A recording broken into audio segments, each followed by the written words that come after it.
بسم اللہ الرحمن الرحیم۔ اس کے لیے پھر دست بدعا ہوتا ہے کہ پروردگار تو میری رہنمائی فرما۔ یہ مقام ہے کہ جہاں آپ سمجھ لیجئے اپنے آپ کو بھی آج اس جگہ پر تصور کرتے ہوئے پھر اس سورہ مبارکہ کو پڑھیے کہ آپ اس مقام پر اللہ کے فضل و کرم سے پہنچ چکے ہیں کہ اللہ کو آپ نے پہچان لیا اور اس کی توحید کو جان لیا، اس کے جملہ صفات کمال سے آپ واقف ہو گئے۔ آپ یہ بھی جان گئے کہ بڑھ کر اس کے حضور میں حاضر ہونا ہے اور وہ حساب کتاب لے گا۔ پھر آپ نے یہ عہد بھی کر لیا کہ اب زندگی گزارنی ہے اس رب کی بندگی میں، اسی کی فرما برداری میں۔ اب یہاں کھڑے ہو کر آپ پوچھتے ہیں کہ اللہ مجھے وہ تفصیلی ہدایت عطا فرما، ایسا نہ ہو کہ کبھی میں کسی راستے پر چلتا ہوا کسی پگڈنڈی پر مڑ جاؤں اور وہ تھوڑی سی جو ڈیوییشن ہو میرے راستے کی وہ میری عاقبت کو برباد کر دے۔ یک لحظہ غافل گشتم و صد سال راہم دور شد، اس لیے کہ ہوتا یہی ہے سیدھے راستے سے ذرا سی کوئی پگڈنڈی جو ہے تھوڑے سے اینگل پر نکلی ہے، لیکن جب چلتے جائیں گے آپ تو جتنے آگے بڑھیں گے اس پر، اس راہ صراط مستقیم سے آپ اتنے ہی زیادہ دور ہوتے چلے جائیں گے۔ یہ ہے قرآن مجید کے حکمت اور فلسفے کے اعتبار سے اس سورہ مبارکہ کا مقام۔ اب آئیے ہم بسم اللہ کرتے ہیں۔ بسم اللہ الرحمن الرحیم، شروع کرتا ہوں میں اللہ کے نام سے جو رحمان اور رحیم ہے۔ اس پر کچھ گفتگو ہو چکی ہے تعارف قرآن کے ضمن میں کہ رحمان اور رحیم دو نام ہیں کہ جو رحمت کے مادے سے نکلتے ہیں۔ رحمان میں اللہ تعالیٰ کی رحمت کا جوش، ہیجانی کیفیت، طوفانی کیفیت، اور رحیم میں اللہ تعالیٰ کی رحمت کا دوام اور تسلسل۔ یہ دونوں کیفیات اللہ کی رحمت میں بیک وقت موجود ہیں، جس کا ہم تصور نہیں کر سکتے۔ ہم سمندر کو دیکھتے ہیں، متلاطم سمندر ہے، اس میں ہیجان ہے، طوفان ہے۔ دریا کو دیکھتے ہیں کہ وہ سکون کے ساتھ چل رہا ہے، خاموشی سے چل رہا ہے، بہہ رہا ہے، بس تسلسل کے ساتھ بہہ رہا ہے۔ ہم ان دونوں کیفیات کو علیحدہ علیحدہ دیکھتے ہیں تو ہمارا ذہن ان دونوں کو بیک وقت اس کا تصور نہیں کر سکتا، تخیل ممکن نہیں۔ لیکن اللہ کی رحمت کی یہ دونوں شانیں مستقلاً ہر وقت موجود ہیں، بیک وقت۔ اسی لیے ان دونوں کے درمیان کہیں حرف عطف نہیں آئے گا۔ بسم اللہ الرحمن الرحیم، الحمدللہ رب العالمین۔ کل حمد، اور حمد کو ذہن میں رکھ لیجئے، حمد مساوی ہے تعریف جمع شکر۔ عام طور پر ترجموں میں ایک لفظ لایا جاتا ہے، کل تعریف اللہ کے لیے، یہ کافی نہیں۔ تعریف آپ کسی شے کی کر سکتے ہیں جس میں کوئی حسن ہے، خوبی ہے، کسی بھی اعتبار سے، خواہ آپ کو اس کے حسن و خوبی سے کوئی فائدہ حاصل نہیں ہو رہا۔ ایک پھول ہے، بہت خوبصورت ہے، بس ٹھیک ہے، خوبصورت ہے، آپ نے کہا، تعریف کر دی۔ شکر کرتے ہیں آپ اس شے کا جس سے آپ کو کوئی فائدہ پہنچا ہو، استفادہ ہوا ہو، آپ کی کوئی ضرورت پوری ہوئی ہو، آپ کی کوئی مشکل دفع ہوئی ہو۔ اور آپ دیکھیں گے کہ حمد میں یہ شکر کا پہلو غالب ہے۔ جتنی بھی دعائیں ہیں حضور سے منقول، شکر کے مقام پر وہاں حمد آتا ہے۔ بھوک لگی ہوئی تھی، کھانا کھایا، الحمدللہ الذی اطعمنی وسقانی۔ اب یہاں دیکھیے ترجمہ تعریف نہیں، شکر ہے اس اللہ کا جس نے مجھے کھلایا اور پلایا۔ آپ بیت الخلاء سے باہر آئے، نجاستیں آپ سے دور ہو گئی، طبیعت میں انشراح ہوا، الحمدللہ الذی اذھب عنی الاذی وعافانی۔ وہ شکر ہے اس اللہ کا جس نے اذیت بخش چیزیں مجھ سے دور کر دیں اور مجھے عافیت بخشی۔ تو یہ الحمدللہ رب العالمین، اللہ تعالیٰ کا حسن و کمال اور حسن و جمال اپنی جگہ بھی اس انتہا کا ہے کہ جتنی تعریف اس کا حق ہے ہم کر ہی نہیں سکتے، لیکن اس کے احسانات اور انعامات ہم پر اتنے ہیں کہ ہم ان کو بھی گن نہیں سکتے۔ لہذا ایک ہی احصاء ہم نے کر دیا الف لام کے ساتھ، الحمدللہ رب العالمین۔ تمام تعریفیں اور کل شکر اللہ کے لیے ہیں کہ جو تمام جہانوں کا پروردگار ہے، رب ہے، مالک ہے۔ رب میں ایک مفہوم ہوتا ہے ربوبیت کا، اور اس میں مفہوم شامل ہوتا ہے تربیت کا، ربیانی صغیرہ۔ تو مالک ہونا اور تربیت دینا، آپ جس شے کے مالک ہوں گے آپ چاہیں گے اس میں بڑھوتری ہو، اس میں اضافہ ہو، نشو و نما پائے۔ یہ دونوں چیزیں آپس میں ایک دوسرے کا جڑی ہوئی ہیں، پروردگار بھی اور مالک بھی۔ عام طور پر عربی میں رب کا لفظ مالک کے لیے آتا ہے، رب البیت، رب الدار، رب المال۔ تو معلوم وہاں پر ظاہر بات ہے کہ اس سے مراد کیا ہے، مال والا۔ گھر والا، گھر کا مالک۔ تو کل شکر اور کل تعریف اس اللہ کے لیے ہے جو تمام جہانوں کا مالک بھی ہے اور پروردگار بھی ہے۔ الرحمن الرحیم، رحمان ہے اور رحیم ہے۔ اب دوبارہ اس کی میں وضاحت نہیں کروں گا۔ مالک یوم الدین، یوم دین کا مختار مطلق ہے۔ دین عربی زبان میں کہتے ہیں بدلے کو، دناہم کما دانو کما تدینو تدانو، یہ کہاوت ہے۔ جیسے اردو میں ہم کہتے ہیں جیسا کرو گے ویسا بھرو گے، کما تدینو تدانو، تو یہ ہے بدلہ، اس کا بنیادی مفہوم جو ہے وہ بدلہ ہے۔ تو بدلے کا ایک دن ہے جس دن فیصلہ ہوگا کہ کون کیا کما کر لایا ہے، اسے کیا بدلہ ملنا چاہیے۔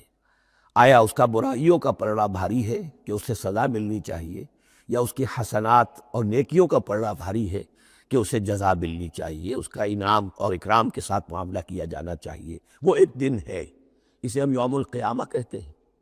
اور لیکن اصل بات جو یہاں کہی گئی، یعنی ایک جملے میں 3 باتوں کا اعتراف ہو رہا ہے۔ بعث بعد الموت، ایک دن آئے گا کہ ہم مرنے کے بعد تمام انسان اٹھا لیے جائیں گے۔ پھر حساب و کتاب، پھر اللہ کے ہاں حاضری ہوگی اور حساب کتاب ہوگا۔ اور تیسرے یہ کہ اس حساب کتاب کے دن کا مختار مطلق اللہ ہے، یعنی کسی اور کو اپنے ذہن میں سہارا بنا کر آپ زندگی گزاریں کہ وہ مجھے چھڑا لے گا، یا وہ ہستی جو ہے اتنی زوردار ہے کہ وہ مجھے بچا لے گی، اس سے اپنے دل کو، اپنے ذہن کو بالکل پاک کر لیجئے۔ مالک یوم الدین، ایک دوسری جگہ پر قرآن میں آیا ہے، اس روز کوئی پکارنے والا پکارے گا لمن ملک اليوم للہ الواحد القہار، آج کے دن کس کا اختیار مطلق ہے؟ اور پھر کہا جائے گا اللہ کے لیے، الواحد قہار، جو پوری طرح چھایا ہوا ہے، بس تولی۔ تو مالک یوم الدین، جو جزا و سزا کے دن کا مالک ہے۔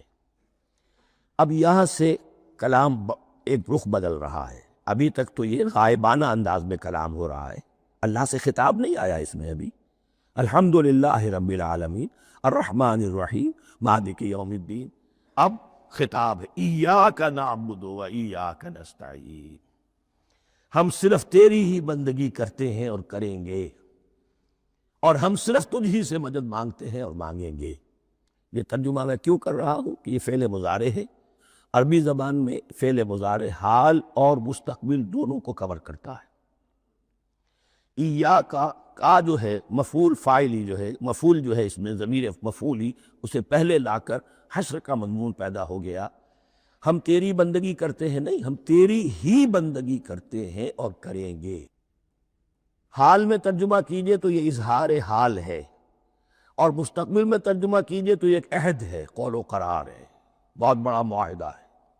وَإِيَّاكَ نَسْتَعِينُ، اور صرف تجھ ہی سے مدد مانگتے ہیں اور مانگیں گے۔ اس میں بھی حال کا ترجمہ اظہار حال، اللہ کرے کہ واقعی ہمارا حال وہی ہو۔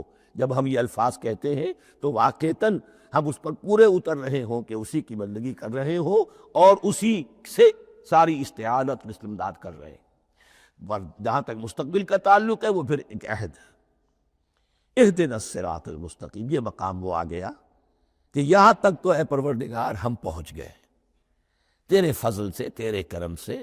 فطرت سلیمہ بھی تیری عطا کردہ تھی، عقل سلیم بھی تیری ودیعت کردہ تھی، ان دونوں کی روشنی سے ہم یہاں تک تو پہنچ گئے۔ اب ہماری جو ضرورت ہے، احتیاج ہے، وہ کیا ہے؟ اہدنا الصراط المستقیم، ہدایت بخش ہمیں سیدھے راستے کی۔ یہاں 2 باتیں سمجھ لیجئے۔ انفرادی سطح پر انسان کے لیے نہ معلوم کتنے مرحلے آتے ہیں ہر روز کہ جس میں وہ ایک ٹھٹک کر کھڑا ہو جاتا ہے، یہ کروں یا یہ کروں۔ 2 آلٹرنیٹو سامنے آ رہے ہیں، فیصلہ کرنا مشکل ہو رہا ہے۔ قدم قدم پر ہدایت کی ضرورت ہے، اور اجتماعی طور پر نوع انسانی 3 بڑے بڑے تمدنی مسائل میں واقعہ یہ ہے کہ تسلیم کر لیا جانا چاہیے کہ عقل انسانی اس کو راستہ نہیں دکھا سکتی۔ عام معاشرتی سطح پر مرد اور عورت کے درمیان حقوق اور اختیارات کا کیا توازن ہو، ناممکن ہے، انسان طے نہیں کر سکتا۔